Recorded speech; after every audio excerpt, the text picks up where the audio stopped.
राष्ट्रपति के अधिकार और कर्तव्यों में चौथा पॉइंट है, भारत के नियंत्रक एवं महालेखा परीक्षक की नियुक्ति करता है, राष्ट्रपति नियुक्ति करते हैं। राज्यों के राज्यपाल की नियुक्ति राष्ट्रपति करते हैं। मुख्य चुनाव आयुक्त एवं अन्य चुनाव आयुक्तों की नियुक्ति भी राष्ट्रपति करते हैं। भारत के महान्यायवादी की नियुक्ति राष्ट्रपति करते हैं। और राज्यों के मध्य समन्वय के लिए अंतर्राज्यीय परिषद के सदस्य, संघ लोकसेवा आयोग के अध्यक्ष और सदस्य, संघीय क्षेत्रों के मुख्य जो आयुक्त होते हैं उनकी नियुक्ति राष्ट्रपति करते हैं। वित्त आयोग के सदस्यों की नियुक्ति राष्ट्रपति करते हैं। भाषा आयोग के सदस्य, पिछड़ा वर्ग आयोग के सदस्य, तो भाषा आयोग के सदस्य की नियुक्ति राष्ट्रपति करते हैं। पिछड़ा वर्ग आयोग के सदस्य की नियुक्ति राष्ट्रपति करते हैं। अल्पसंख्यक आयोग के सदस्य और भारत के राजदूत तथा अन्य राजनयिकों, अनुसूचित क्षेत्रों के प्रशासन के संबंध में रिपोर्ट देने वाले आयोग के सदस्यों आदि, अनुसूचित क्षेत्रों के प्रशासन के संबंध में रिपोर्ट देने वाले आयोग के सदस्यों आदि। विधायी शक्तियाँ, दूसरा है विधायी शक्तियाँ। राष्ट्रपति संसद का अभिन्न अंग होता है। निम्न विधायी शक्तियाँ प्राप्त हैं। पहला है, संसद के सत्र आहूत या सत्रावसान करने की शक्ति राष्ट्रपति को है। लोकसभा को भंग करने संबंधी अधिकार भी राष्ट्रपति के पास है। दूसरा है, संसद के एक सदन में या एक साथ सम्मिलित रूप से दोनों सदनों में अभिभाषण करने की शक्ति है। तीसरा है, लोकसभा के लिए प्रत्येक साधारण निर्वाचन के पश्चात प्रथम सत्र के प्रारंभ में और प्रत्येक वर्ष के प्रथम सत्र के आरंभ में सम्मिलित रूप से संसद में अभिभाषण की शक्ति। संसद द्वारा पारित विधेयक राष्ट्रपति के अनुमोदन के बाद ही कानून बनता है। तो संसद द्वारा पारित कोई भी विधेयक है वो राष्ट्रपति के अनुमोदन के बाद ही कानून बनता है। संसद में निम्न विधेयक को पेश करने के लिए राष्ट्रपति की पूर्व सहमति की आवश्यक होती है। तो संसद में ऐसे विधेयक जो राष्ट्रपति की सहमति के बाद ही पेश किए जाते हैं वो है, पहला है नए राज्यों का निर्माण और वर्तमान राज्य के क्षेत्रों, सीमाओं और नामों में परिवर्तन संबंधी विधेयक नए राज्यों का निर्माण से रिलेटेड हो और नए राज्यों के क्षेत्रों, सीमाओं और नामों में परिवर्तन संबंधी विधेयक हो। दूसरा है धन विधेयक, अनुच्छेद 110 में है। धन विधेयक अनुच्छेद 110 में है। संचित निधि में व्यय करने वाले विधेयक 117(3) में है। धन विधेयक अनुच्छेद 110 में है। तो धन विधेयक अनुच्छेद 110 में है। ये एग्जाम में पूछा जाता है कि धन विधेयक किसमें, अनुच्छेद 110 में है। संचित निधि में व्यय करने संबंधी विधेयक अनुच्छेद 117(3) में है। ऐसे कराधान पर जिसमें राज्य हित जुड़े प्रभाव डालने वाले विधेयक ये हैं। और राज्यों के बीच व्यापार, वाणिज्य और समागम पर निर्बंधन लगाने वाले विधेयक, राज्यों के बीच व्यापार, वाणिज्य और समागम पर निर्बंधन लगाने वाले विधेयक जे 304 में है। ये यदि किसी साधारण विधेयक पर दोनों सदनों में कोई असहमति है तो उसे सुलझाने के लिए राष्ट्रपति दोनों सदनों की संयुक्त बैठक बुला सकता है। अगर कोई साधारण विधेयक है उसमें दोनों सदनों की असहमति है, कोई सहमत है तो कोई नहीं सहमत है, तो उनकी जो चीज़ें हैं उनको सुलझाने के लिए राष्ट्रपति दोनों सदनों की संयुक्त बैठक बुला सकता है। ये अनुच्छेद 108 में है। तो अनुच्छेद 108 में संयुक्त अधिवेशन बुलाना। किसी अनुदान की मांग राष्ट्रपति की सिफारिश पर ही की जाए। किसी अनुदान की जो मांग है वो राष्ट्रपति की सिफारिश पर ही की जाएगी। अनुच्छेद 113(3) में है, किसी अनुदान की मांग राष्ट्रपति की सिफारिश पर ही की जाएगी। तीसरा है संसद सदस्यों के मनोनयन का अधिकार। जो संसद सदस्य हैं इसके मनोनयन का अधिकार। राष्ट्रपति को लोकसभा में आंग्ल भारतीय समुदाय के व्यक्तियों का प्रतिनिधित्व नहीं होने पर उसे समुदाय के 2 व्यक्तियों को मनोनीत करने की शक्ति संविधान के अनुच्छेद 331 के तहत प्रदान की गई है। तो यहाँ पे अगर राष्ट्रपति को लोकसभा में आंग्ल भारतीय सदस्यों को प्रतिनिधित्व नहीं होने पर उसे समुदाय के 2 व्यक्तियों को दो व्यक्ति होंगे आंग्ल भारतीय समुदाय से मनोनीत करने की शक्ति अनुच्छेद 131 के तहत 331 के तहत दी गई है।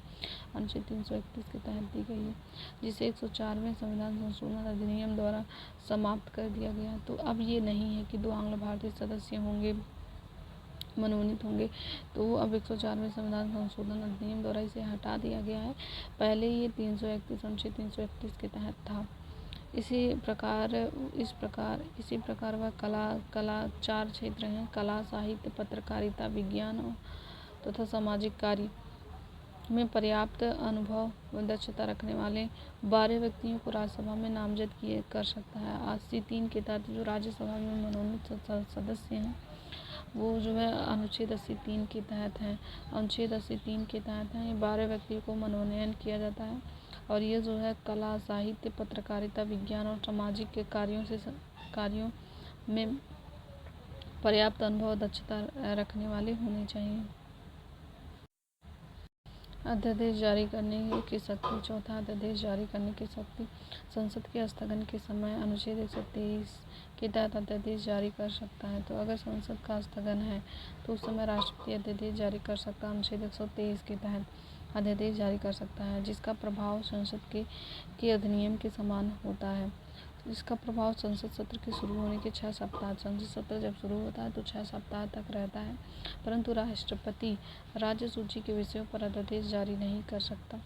जब दोनों सदन सत्र में होते हैं तब राष्ट्रपति को यह शक्ति नहीं होती है।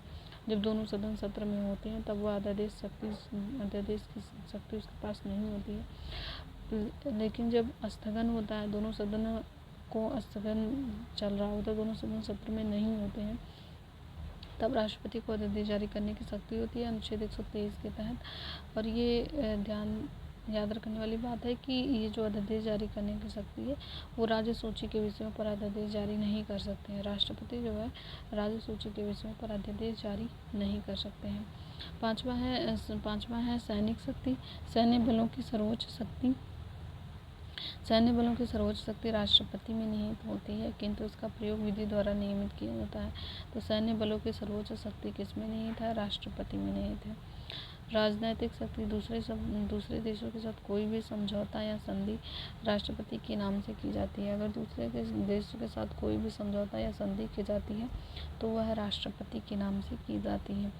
राष्ट्रपति विदेशों के लिए भारतीय राजदूतों की नियुक्ति करते हैं। जो विदेशों में हमारे जो भारतीय राजदूत होते हैं उनकी नियुक्ति भी राष्ट्रपति करते हैं एवं भारत में विदेशों के राजदूतों की नियुक्ति का अनुमोदन करते हैं।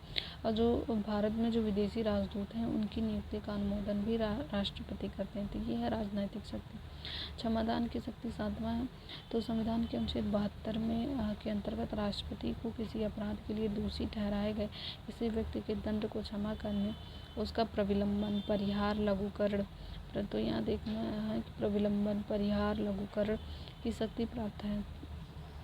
क्षमा में दंड और बंधीकरण दोनों हटा दिया जाता है। तो क्षमा में तो प्रविलंबन, परिहार और लघुकरण 3 तरह से वो कर सकता है, लेकिन जो क्षमा में दंड और बंधीकरण दोनों शब्द हटा दिया जाता है, दोनों को हटा दिया जाता है तथा दोषी को पूर्णतः मुक्त कर दिया जाता है।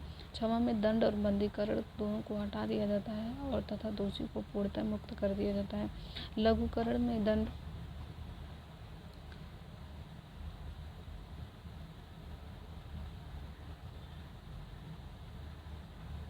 एक मिनट यहाँ पे देख लेते हैं कि जो इसकी शक्तियाँ हैं। संसद सदस्यों के मनोनयन का अधिकार हो गया, अध्यादेश जारी करने की शक्ति। पहला तो था नियुक्ति संबंधी शक्ति हो गया राष्ट्रपति की नियुक्ति संबंधी शक्ति हो गया। दूसरा था विधायी शक्ति। तीसरा है मनोनयन संबंधी अधिकार। चौथा अध्यादेश जारी करने की शक्ति। 5वां सैनिक शक्ति, राजनैतिक शक्ति, क्षमादान की शक्ति। तो यहाँ पे देख लेते हैं लघुकरण में दंड के स्वरूप को बदलकर कम कर दिया जाता है। तो लघुकरण में जो दंड का स्वरूप है उसे बदल करके कम कर दिया जाता है। जैसे मृत्युदंड का लघुकरण कर कठोर या साधारण कारावास में परिवर्तित करना। परिहार में दंड की प्रकृति में परिवर्तन किए बिना उसकी अवधि कम कर दी जाती है। तो लघुकरण में क्या होता है कि उसकी स्वरूप को बदलकर कम कर दिया जाता है, लेकिन जो परिहार होता है उसमें जो है प्रकृति के में परिवर्तन किए बिना उसकी प्रकृति में परिवर्तन नहीं होता है, बल्कि उसकी अवधि को कम कर दी जाती है। जैसे 2 वर्ष का कठोर कारावास उसको मिला था, तो 1 वर्ष का कठोर कारावास हो जाएगा, तो यही होता है परिहार। लेकिन जो लघुकरण था उसको मृत्युदंड मिला था, लेकिन मृत्युदंड के बाद लघुकरण कर दिया गया, तो उसे कठोर कारावास या साधारण कारावास में बदल दिया गया। तो इसमें इस प्रकृति इसकी बदल जाती है लघुकरण में, लेकिन परिहार में इसकी प्रकृति नहीं बदलती है। प्रविलंबन में क्या होता है, तो लघुकरण हो गया, परिहार हो गया। तीसरा प्रविलंबन में किसी दंड पर, विशेषकर मृत्यु दंड पर रोक लगाना, ताकि दोषी व्यक्ति क्षमा याचना कर सके। तो प्रविलंबन में क्या होता है कि जो विशेषकर मृत्यु दंड अगर दिया गया है तो उस पर रोक लगाना, ताकि जो भी दोषी व्यक्ति है वो क्षमा याचना कर सके। और ये तो प्रविलंबन का मतलब होता है क्षमा याचना से, एक तरह से समझ लीजिए। प्रविलंबन का मतलब क्षमा याचना की, उसको जो है टाइमिंग देना कि वो क्षमा याचना कर सके। अविराम में होता है किसी दोषी की सज़ा को विशेष स्थिति में कम कर दिया जाता है। विराम में किसी दोषी की सज़ा को विशेष स्थिति में कम कर दिया जाता है। जैसे होता है कि गर्भवती स्त्री को सज़ा कम करना, जैसे है कि गर्भवती स्त्री को की सज़ा को कम कर देना। जब समाधान नोट यहाँ देख लेते हैं। जब समाधान की पूर्व याचिका राष्ट्रपति ने रद्द कर दी हो तो दूसरी याचिका नहीं दायर की जा सकती। अगर समाधान की जो पहले की याचिकाएं हैं वो राष्ट्रपति ने रद्द कर दी, तो अगर मान जो ये कोई जिसे मृत्युदंड दिया गया उसने जो है समाधान की याचिका को भेजा राष्ट्रपति को, राष्ट्रपति ने उसे रद्द कर दिया, उस क्षमा याचिका को रद्द कर दिया, तो दूसरी याचिका उस दायर नहीं की जा सकती, एक ही बार केवल हो सकता है। उसकी 8वीं शक्ति देख लेते हैं, राष्ट्रपति की आपातकालीन शक्तियाँ। राष्ट्रपति की आपातकालीन शक्तियाँ आपातकाल से संबंधित उपबंध भारतीय संविधान के अनुच्छेद भाग 18 में है। तो आपातकाल से संबंधित किसमें है, भाग 18 में है, अनुच्छेद 352 से 360 के अंतर्गत मिलता है। भाग 18 में है, अनुच्छेद 352 से 360 के अंतर्गत मिलता है। मंत्रिपरिषद के परामर्श से राष्ट्रपति 3 प्रकार का आपात लागू कर सकता है। मंत्रिपरिषद के परामर्श मंत्रिपरिषद का परामर्श होगा तभी राष्ट्रपति 3 प्रकार के आपात लागू कर सकते हैं। पहला, युद्ध या बाह्य आक्रमण या सशस्त्र विद्रोह के कारण लगाया गया आपात। पहला है युद्ध, बाह्य आक्रमण या सशस्त्र विद्रोह। ये याद रखना है कि जो पहला है वो युद्ध, बाह्य आक्रमण, सशस्त्र विद्रोह के कारण, तो अनुच्छेद 352 में है। दूसरा है राज्यों में संवैधानिक तंत्र की विफल हो जाने पर। जाने से उत्पन्न आपात। तो जो पहला वाला होता है वो दूसरा वाला जो है राज्य के लिए, जो अनुच्छेद 356 है, जिसे राष्ट्रपति शासन कहते हैं। अनुच्छेद 356 को राष्ट्रपति शासन कहते हैं। ये अनुच्छेद 356 जिसे राष्ट्रपति शासन कहते हैं, इसके अंतर्गत राज्यों में संवैधानिक तंत्र विफल हो जाता है, तो ये राज्यों से रिलेटेड है। लेकिन जो पहला वाला है वो युद्ध, बाह्य आक्रमण, सशस्त्र विद्रोह, ये याद रखने वाली बात है कि अनुच्छेद 352 में 3 चीज़ें आएंगी, या तो युद्ध होगा, या तो बाह्य आक्रमण रहे, या तो सशस्त्र विद्रोह रहे। और फिर उसके बाद तीसरा है वित्तीय आपात। वित्तीय आपात 360 में न्यूनतम अवधि 2 माह। 2 माह का वित्तीय आपात न्यूनतम जो है अवधि होगा वो 2 माह होगा, अधिक जो भी रहे। तो वित्तीय आपात अनुच्छेद 360 में है, न्यूनतम अवधि 2 माह। राष्ट्रपति किसी सार्वजनिक महत्व के प्रश्न पर उच्चतम न्यायालय से अनुच्छेद 143 के अधीन परामर्श ले सकता है। तो सार्वजनिक महत्व का कोई प्रश्न है, राष्ट्रपति को परामर्श लेना है उसे, तो उच्चतम न्यायालय के न्यायाधीश तो राष्ट्रपति अनुच्छेद 143 के तहत 143 के तहत अधीन राष्ट्रपति से परामर्श ले सकता है, लेकिन वह यह परामर्श मानने के लिए बाध्य नहीं। ऐसा नहीं है कि अगर उच्चतम न्यायालय राष्ट्रपति को जो परामर्श दे रहा है वो राष्ट्रपति को बाध्य है कि राष्ट्रपति को मानना ही पड़ेगा, ऐसा कुछ नहीं है। राष्ट्रपति उसको मानने के लिए बाध्य नहीं है, चाहे माने चाहे ना माने, वो तो उसके ऊपर डिपेंड है। लेकिन जो है परामर्श लेने की जो उसके पास है वो जो है अनुच्छेद 143 के तहत है कि उच्चतम न्यायालय के न्यायाधीश से वो परामर्श ले सकता है। 10वां है राष्ट्रपति की वीटो की शक्ति। तो राष्ट्रपति की वीटो की शक्ति हम इसे देख लेते हैं। राष्ट्रपति की वीटो की शक्ति, संसद द्वारा पारित कोई विधेयक तभी अधिनियम बनता है जब राष्ट्रपति उसे अपनी सहमति देता है। कोई भी विधेयक दोनों राज्यों में राज्यसभा लोकसभा में पास हो गया, लेकिन जब तक राष्ट्रपति अपनी सहमति नहीं देता तब तक वह कानून नहीं बनता, वह विधेयक अधिनियम नहीं बनता है। ऐसा विधेयक राष्ट्रपति की सहमति के लिए प्रस्तुत होता है, तब उनके पास 3 विकल्प होते हैं। जब राष्ट्रपति के पास ये विधेयक लाया जाता है उनकी सहमति के लिए, तो उनके पास 3 विकल्प होते हैं। यह जो विकल्प है, इनको जो 3 विकल्प मिले हैं, ये संविधान के अनुच्छेद 111 के अंतर्गत इनको मिले हैं। संविधान के अनुच्छेद 111 के अंतर्गत इनको मिले हैं। पहला है कि वह विधेयक पर अपनी स्वीकृति दे सकता है। दूसरा है विधेयक पर अपनी स्वीकृति को सुरक्षित रख सकते हैं। तो पहला है कि वो स्वीकृति दे दें।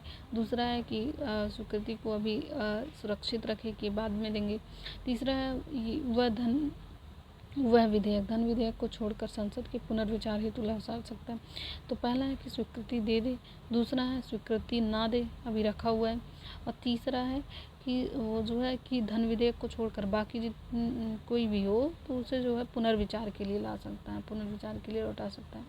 हालांकि यदि संसद इस विधेयक को पुनः बिना संशोधन के अगर फिर से बिना संशोधन के अथवा संशोधन करके राष्ट्रपति के पास या के सामने प्रस्तुत करे तो राष्ट्रपति को अपनी स्वीकृति देनी ही होगी।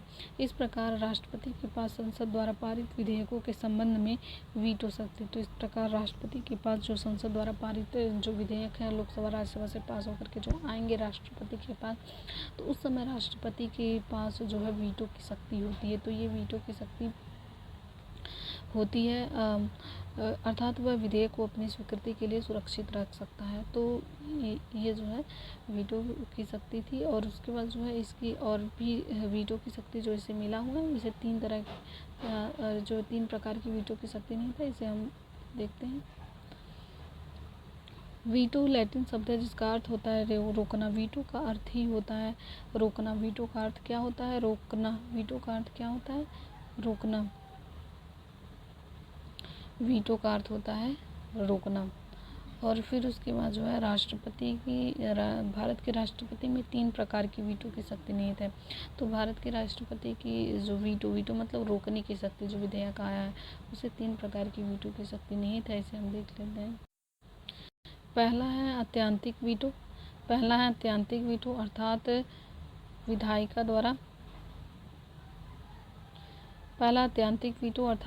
द्वारा पारित विधेयक पर अपनी राय सुरक्षित रखना। दूसरा है निलंबनकारी वीटो। तो पहला अत्यंतिक वीटो, दूसरा निलंबनकारी वीटो जो विधायिका द्वारा साधारण बहुमत द्वारा निरस्त की जा सके। तीसरा है जेबी वीटो या पॉकेट वीटो जिसे कहते हैं। विधायिका द्वारा पारित विधेयक पर कोई निर्णय नहीं करना, जेब में रख लेता, कोई निर्णय नहीं करते हैं, तो वो जेबी वीटो होता है। अत्यंतिक वीटो क्या है कि जो विधायिका द्वारा पारित विधेयक पर अपनी राय सुरक्षित रखना, कुछ दिन तक रोक लेना। तो निलंबनकारी वीटो जो विधायिका द्वारा साधारण बहुमत द्वारा निरस्त की जा सके। तो 3 तरह के वीटो हैं, अत्यंतिक वीटो, निलंबनकारी वीटो और जेबी वीटो। तो इन्हें हम देख लेते हैं। तो पहला है अत्यंतिक वीटो।